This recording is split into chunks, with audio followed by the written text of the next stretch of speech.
So I've been waiting for these numbers. I have the numbers for the Austin housing market for July of 2022, this summer, this crazy summer that we've had. I've got those numbers for you next.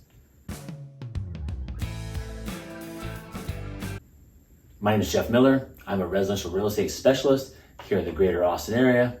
I focus on Austin and the communities that surround Austin. So let's talk about July of 2022. And I've been waiting to see these numbers. I think it's going to be fascinating. Well, here's what we've got, people. The median price for a home in Austin still went up in July. Now, it only went up by 8%, which is an end number of 515,000. What's interesting about that is, and what you need to understand, is some of those houses probably went under contract in May. The market didn't really fall off the edge until June, so that's probably why that number still went up a little bit. But by comparison, a year ago, instead of talking 8% year-over-year growth, we were talking like 40% year-over-year growth. So, and just make sure you understand, the Austin Housing Report looks at July of this year compared to July of last year. So, active listings are up 167%. There are 8,709 active listings right now in the greater Austin area, 167% more than there were a year ago. Days on market, 21 days on average on market. So houses are sitting for 3 weeks typically before they go on contract, under contract.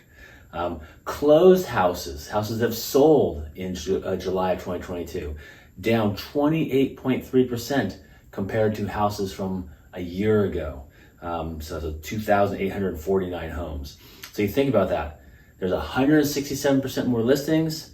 There's 28% fewer closings. So it has changed dramatically this year. And available inventory. Last year in July, which is a busy month in the housing market, we only had 0.9 months of inventory. This year in July, we have 2.7 months of inventory.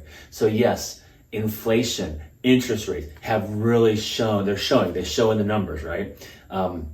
Here's what's fascinating though. It's a good time to buy, and people don't understand that.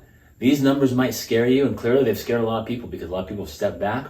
But here's what I'm telling people. There are more houses on the market now, so you can be picky. You're not going to overpay for a house, and you can still typically get interest rates under 6%.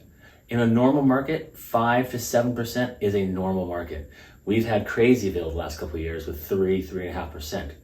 And honestly, if you're under 35 years old, you've never bought a house, or maybe just you're under 35 years old, you may not even be familiar with the norm of 6%. So maybe this just feels normal to you, the 3.5.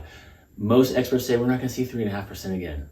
So understand, crazy month in July. I cannot wait to see August and see what's happening in August and see. I have a feeling it's going to be very similar in August. Maybe even a little bit lower on the median price. I have prices will probably not be up at all in August. We'll have to wait and see. But in the meantime, if you have questions about real estate or questions about the Austin area in general, feel free to reach out to me. My contact information is right there. And y'all have a great week.